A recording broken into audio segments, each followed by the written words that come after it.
Assalamualaikum warahmatullahi wabarakatuh. Alhamdulillahirabbil alamin. Asyhadu alla ilaha illallah wa asyhadu anna Muhammadar Rasulullah. Allahumma shalli ala sayyidina Muhammad wa ala ali sayyidina Muhammad. Rabbi shrah li sadri wa yassir li amri waludatan min lisani yafqahu qawli. Rekan-rekan yang kami hormati, masih bersama kami Sukamto Sastro-Dibenjo di Bingkai Sukamto Sastro-Dibenjo Channel. Hari ini kami akan mengajak barangkali refleksi.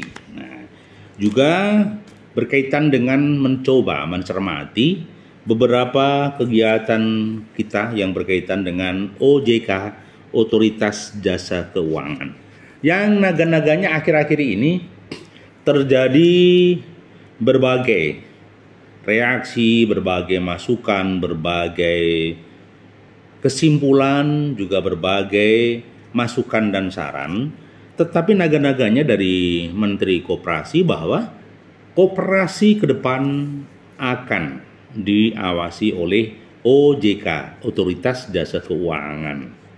Nah, sebenarnya ada beberapa teman koperasi yang kebingungan, yang ketakutan, yang menjadi catatan kecil lah. Ada apa nanti? Nanti kalau diawasi OJK kayak apa ya? Konsepnya kayak apa ya? Sistemnya kayak apa ya?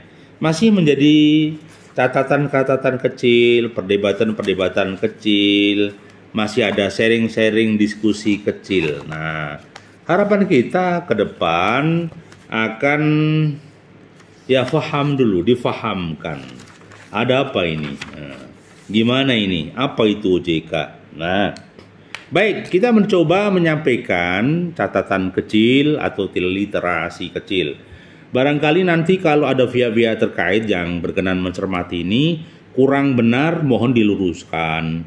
Kalau kurang lengkap, mohon dilengkapi lewat komen di bawah ya. Jangan lupa subscribe, like, dan komen. Baik, yang pertama adalah OJK. Nah, OJK ini mengawasi lembaga ya dan industri keuangan kayak perbankan, kayak bank berkreditan rakyat, yang pasti industri keuangan. Jadi bank-bank itu dalam pengawasan OJK. Dan juga demikian juga dengan pasar modal. Pasar modal pun juga dalam pengawasan Otoritas Jasa Keuangan OJK.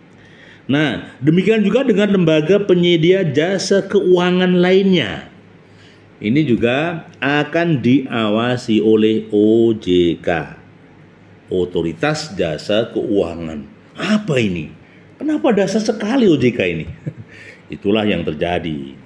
Jadi OJK ini memang dibentuk dalam rangka untuk penguatan pilar ekonomi nasional, sehingga beberapa persoalan keuangan yang muncul bisa diminimalisir oleh OJK, Otoritas Jasa Keuangan. Dan tentunya OJK Keuangan juga akan melakukan pembinaan di sana-sini, pengawasan di sana-sini, pencermatan di sana-sini, dan dibuat saringan di sana-sini. Sehingga geliat pasar modal, geliat penyedia jasa keuangan, geliat perbankan, ya, BPR, ini akan semakin mantap, semakin tertata, semakin tersistem. Sehingga ketika berjalan dengan profesional, dipastikan tidak ada persoalan-persoalan yang muncul, khususnya di dunia perbankan dan lembaga penyedia jasa modal lainnya. Ya. Itu yang menjadi catatan.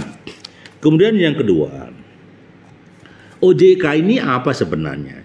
Jadi sebenarnya OJK ini, Otoritas Jasa Keuangan ini dibentuk secara independen. Tidak ada campur tangan dari pihak-pihak terkait. Tidak ada intervensi dari pihak-pihak terkait. Tidak ada pesanan sponsor dari pihak-pihak terkait. Jadi lembaga ini benar-benar independen dalam rangka untuk menyehatkan perekonomian Indonesia, juga lembaga keuangan dan perbankan yang ada. Sehingga OJK ini benar-benar menjadi filter, menjadi penyangga, ya. Itu harapannya pemerintah.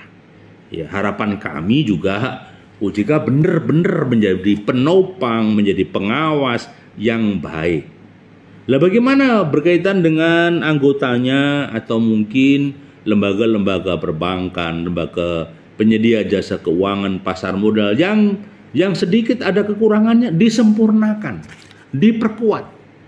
Yang pasti semuanya harus bermanfaat bagi negeri ini dengan perekonomian negeri ini, ya, sehingga tidak ada persoalan yang berarti, tidak ada masalah yang berarti. Kalau ada masalah, ya sudah, ini nanti bukan menopang, tapi maaf, mungkin bisa membuat ya terpelanting dan jatuh. Saya yakin OJK pasti punya cara-cara strategis dalam rangka menyehatkan perekonomian Indonesia dan lembaga keuangan serta perbankan. Ya, jadi tujuannya sangat positif dan amat sangat positif. Tinggal seandainya memang OJK ini masih kurang sempurna, mari ke depan disempurnakan. Kalau butuh masukan, mari diberi masukan agar OJK ini lebih punya bargaining position, agar lebih kuat. Nah, bagaimana kalau koperasi nanti masuk? Nah, tentunya mohon dicermati, ya, karena koperasi beda dengan bank. Karena koperasi ini itemnya bukan kumpulan modal saja. Di item koperasi, bahwa koperasi itu kumpulan orang dan modal. Kalau di perbankan jelas PT, ya, perseroan terbatas itu adalah kumpulan modal, kapitalnya yang bicara. Kalau di koperasi ada dua item, ya orangnya, ya modalnya. Maka koperasi itu berbasis, ya, dari anggota, untuk anggota, dan demi kemanfaatan anggota. Maka ke depan kalau misalnya koperasi benar-benar nginduk dalam pengawasan OJK, mohon ada beberapa item yang dipisahkan atau item yang dibedakan. Contoh, bank itu kumpulan modal, bukan kumpulan orang. Kalau di koperasi dua item, selain modal juga uang. Ini yang perlu dicermati sehingga nanti OJK di dalam menjalankan tugasnya akan berjalan lancar, aman, terkendali, dan bermanfaat bagi lembaga keuangan dan dunia koperasi atau dunia jasa keuangan serta pasar modal. Itu yang terjadi. Jadi semenjak dibentuk tahun 2012 ya, itu lewat Undang-Undang Nomor 21 ya tahun 2011 ya, Undang-Undang Nomor 21 tahun 2011. Maka dibentuk menggantikan Badan Pengawas Pasar Modal. Ya, atau disingkat lembaga keuangan ya. Bapepam LK ya.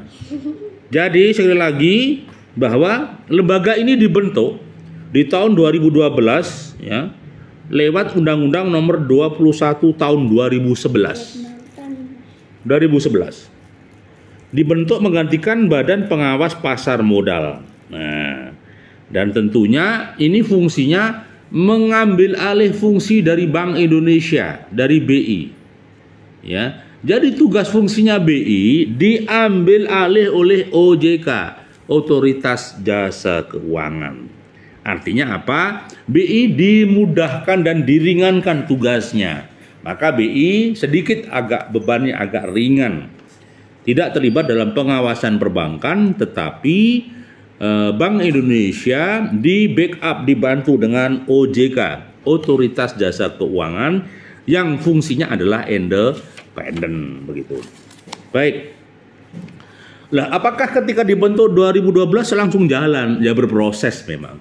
Waktu itu berproses, sinergi sana sini dari arahan berbagai pihak terkait termasuk pemangku kepentingan, sehingga OJK baru jalan penuh itu tahun 2013 ya. Jadi 2013, sehingga setelah menata diri dengan profesionalisme, menata personal, menata SOP, menata sistem, sehingga bisa dikatakan OJK siap menerima mandat dari BI, Bank Indonesia. Nah, maka OJK akan menjalankan fungsi maksimal dalam pengawasan, bahkan mengatur regulasi. Gitu. Hanya saja tentunya kita kusnudon, berprasangka positif atau berprasangka baik. Kalau misalnya OJK ini ada beberapa kekurangan, ya mari kita sempurnakan, mari kita beri masukan. Kalau secara aplikasi teknisnya belum berjalan normatif atau sempurna, mari kita sempurnakan. Tidak ada manusia yang sempurna dalam menjalankan sistem SOP. Tidak juga sempurna ketika peraturan regulasi diluncurkan. Maka tugasnya terus menyempurnakan dan memperbaiki diri. Oke, itu. Lalu apa ini? Tugasnya OJK apa saja ya? Nah, baik. Tugasnya otoritas jasa keuangan yang diantaranya adalah mengatur, mengawasi dan melindungi.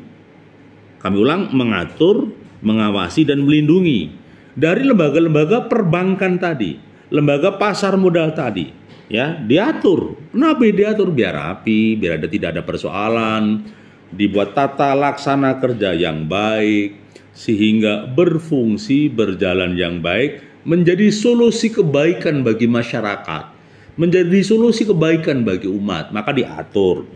Setelah diatur, dia berjalan, maka harus diawasi. Apakah lembaga ini berjalan dengan lancar? Apakah ada oknum nakal yang menggerogoti perbankan atau lembaga penyedia keuangan atau pasar modal? Apakah ada oknum-oknum yang nakal? Ataukah memang ada sistem yang dibelokkan? Apakah ada SOP yang dibelokkan? Begitu. Sehingga selalu OJK melakukan pengawasan secara intensif dan to be continue, begitu. Kemudian juga melindungi. Yang dilindungi apa? Ya tadi, satu melindungi daripada lembaga. Tadi lembaga perbankan, pasar modal, lembaga penyedia jasa modal, ya, atau jasa pembiayaan itu dilindungi, ya. Jadi ketika dilindungi biar apa? Biar tidak ada persoalan. Tidak ada persoalan kepada anggotanya, tidak ada persoalan kepada masyarakat, kepada konsumen, dan tidak ada persoalan yaitu melanggar aturan, melanggar SOP yang ada, melanggar regulasi pemerintah. Maka terus diatur sedemikian rupa. Ya. Maka terus terang harus makanya OJK itu juga melindungi. Sehingga nanti wajar kalau OJK membuat peraturan-peraturan tertentu, melakukan pengawasan yang sedikit intensif. Hanya saja memang seandainya koperasi nanti diawasi atau diatur OJK, ya mau tidak mau koperasi akan terus berbenah diri.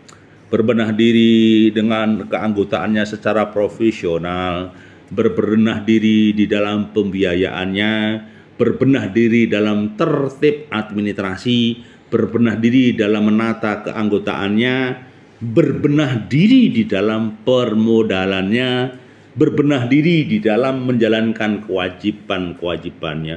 Terus berbenah diri, bukan hanya itu, bagaimana membuat peraturan khusus, bagaimana membuat peraturan-peraturan yang lain, tentunya nanti akan disinergikan dengan OJK, Otoritas Jasa Keuangan. Kalau seandainya ya operasi menginduk atau dalam pengawasan daripada OJK. Tapi kita belum tahu ya bagaimana langkah dan kebijakan pemerintah ke depan.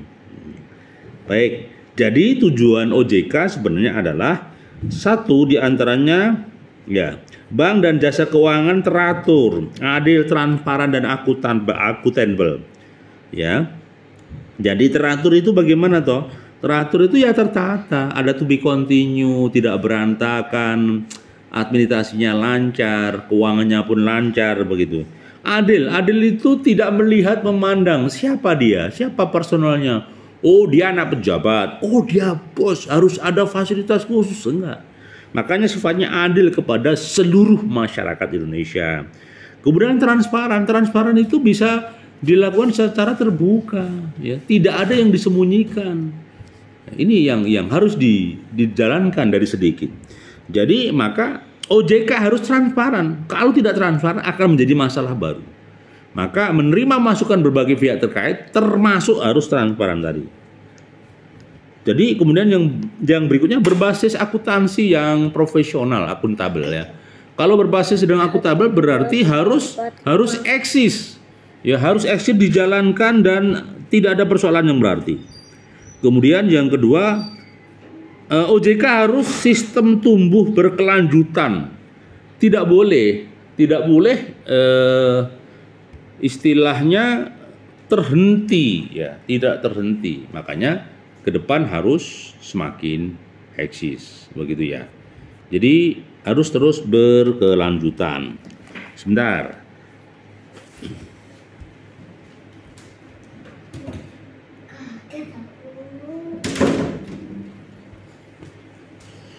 Baik, kita lanjutkan. Jadi harus berkelanjutan.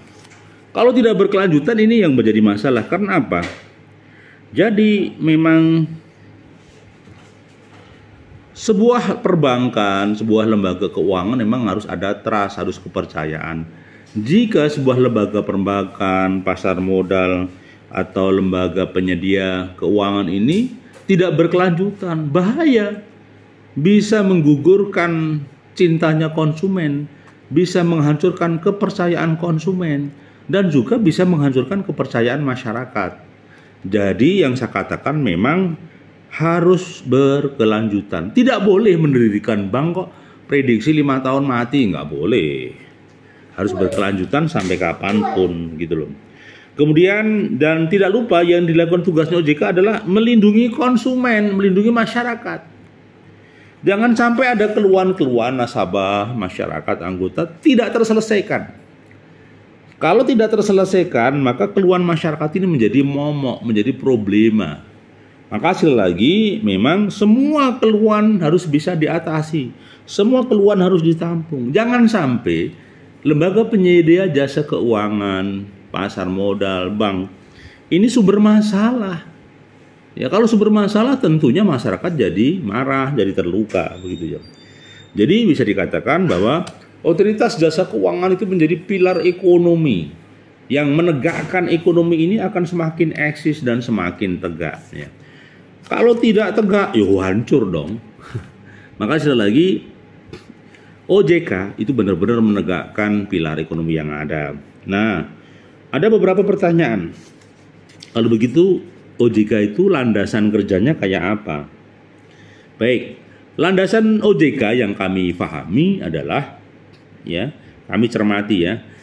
Kami sebagai tokoh masyarakat dan aktivis ya lembaga keuangan mencermati bahwa OJK harus bersikap integritas ya. Ya, landasannya harus integritas. Maksudnya apa? Objektif, adil dan konsisten. Ya, konsisten. Jadi, mau tidak mau, otoritas jasa keuangan ini ketika ingin dipercaya masyarakat, ketika menjadi wakil pemerintah hadir di negeri ini, maka harus punya integritas tinggi. Maka objektif dalam penilaian, objektif dalam melangkah, objektif di dalam membuat aturan. Tidak boleh berpihak sana sini nggak boleh. Apalagi berpihak kepada pemangku kepentingan. Harus berpihak kepada segala lini, kepada perbankannya atau lembaganya, juga kepada konsumennya, ya, juga mengamankan negeri ini. Ya, mengamankan negeri ini. Maka harus punya integritas tinggi. Yang kedua, profesional. Sudah profesional itu jelas, sesuai dengan tupoksinya, bekerja dengan database, tidak ngawur, bicara dengan IT yang mumpuni, bicara dengan data yang akurat, bicara dengan data yang berbasis akuntansi dan segala macamnya. Yang penting profesional. Kemudian yang ketiga, sinergi. Lu sinergi dengan siapa? Sinergi dengan pemangku kepentingan, sinergi dengan pejabat, sinergi dengan anggotanya, lembaga perbankan, pasar modal, juga lembaga penyedia jasa keuangan, dan segala macamnya. Artinya apa? Sinergi dengan pihak-pihak terkait. Ketika OJK ini sinergi, pasti dalam menjalankan tugasnya tidak ada kendala. Ya. Tidak ada kendala karena OJK sinergi dengan pihak-pihak terkait. Kemudian yang keempat, inklusif, ya, terbuka, menerima keanekaragaman. Jadi OJK ini harus menerima bagaimana dengan konsepnya pasar modal, bagaimana konsepnya bank, dan ke depan bagaimana konsepnya koperasi. Kalau tidak inklusif ya menjadi masalah. Ya, makanya harus benar-benar ya terbuka dengan masukan, terbuka untuk perbaikan, terbuka menerima keluhan, inklusif lah pokoknya. Ya, kemudian 5, visioner. Jadi otoritas jasa keuangan harus visioner. Maksudnya gimana? Ya harus punya wawasan luas. Ya harus prospektif masa depan, bisa melihat peluang masa depan. Contoh sekarang adanya pinjaman online. Itu masuk di mana? Koperasi atau koperasi atau OJK. Maka mau tidak mau, maka harus terus dilakukan eksistensi dan terus dilakukan visioner ke depannya. Jadi memang harus ada visioner ke depan yang semakin eksis di dalam kehidupan tersebut. Jadi bisa dipastikan, jadi tugas OJK adalah otoritas jasa keuangan itu adalah diantaranya pengaturan dan pengawasan. Terima kasih. Jadi pengaturan dan pengawasan ini harus dilakukan to be continue. Ya, kalau tidak ini menjadi masalah baru. Ingat ya. Jadi pengaturan pengawasan, kalau pengaturan berkaitan dengan regulasi atau regulasi yang sudah ada ditaati. Ya. Regulasi yang berkaitan perbankan, regulasi yang berkaitan dengan pasar modal, semuanya harus dibuat, semuanya harus dijalankan. Nah, tentunya apakah lembaga tersebut menjalankan atau tidak, perlunya pengawasan. Ya, pengawasan pun secara intensif begitu. Baik. Kemudian dari pengawasan ini tentunya ada konsekuensi. Apa itu? Membuat dan menetapkan aturan. Itu kesimpulannya, yang membuat dan menetapkan aturan. Jadi mau tidak mau OJK ini harus menetapkan dan membuat aturan. Untuk apa? Ya untuk mengatur keselamatan lembaga tersebut, keselamatan masyarakat, untuk terus membina, sehingga harus sinergi. Menerima masukan dari masyarakat, menerima masukan dari lembaga badannya termasuk banknya, pasar modalnya, lembaga penyedia jasa keuangannya, kepada pemerintah, kepada DPR. Jadi harus terbuka dengan menerima masukan berbagai pihak terkait. Itu yang kami sampaikan yang berkaitan dengan ke OJK, Otoritas Jasa Keuangan. Dan kayak apa ke depan catatan-catatannya, yang pasti beginilah. Negara ini harus berjalan, sektor ekonominya, sektor realnya, perdagangannya pun harus lancar. Maka perdagangan, usaha, apapun harus disertai dengan perbankan, pasar modal. Maka ketika ada pasar modal, perbankan, ada lembaga penyedia jasa keuangan, harus diatur, harus diawasi, biar semuanya lancar. Pada prinsipnya kami setuju, ya, atau mohon disempurnakan dengan berbagai catatan, berbagai masukan pihak-pihak terkait, tentu dengan keanekaragaman. Tolong dibedakan lembaga yang kumpulan modal tok dengan lembaga yang kumpulan modal dan kumpulan modal dan manusia. Nah, harus dibedakan tentunya. Baik, saya pikir para petinggi, para pejabat, pemangku kepentingan, dan teman-teman di Otoritas Jasa Keuangan pasti paham dan pasti tahu. Terima kasih masih bersama kami Sukamto Sastrodimedjo. Semoga bermanfaat bagi kita. Ada sesuatu kurangnya mohon dimaafkan. Berkenan untuk memberikan masukan di kolom komentar, subscribe, like, dan komen. Sekali lagi, ini hanya sekedar sharing, diskusi, tanggapan, masukan sangat kami harapkan. Mohon maaf bila ada sesuatu yang kurang berkenan. Assalamualaikum warahmatullahi wabarakatuh.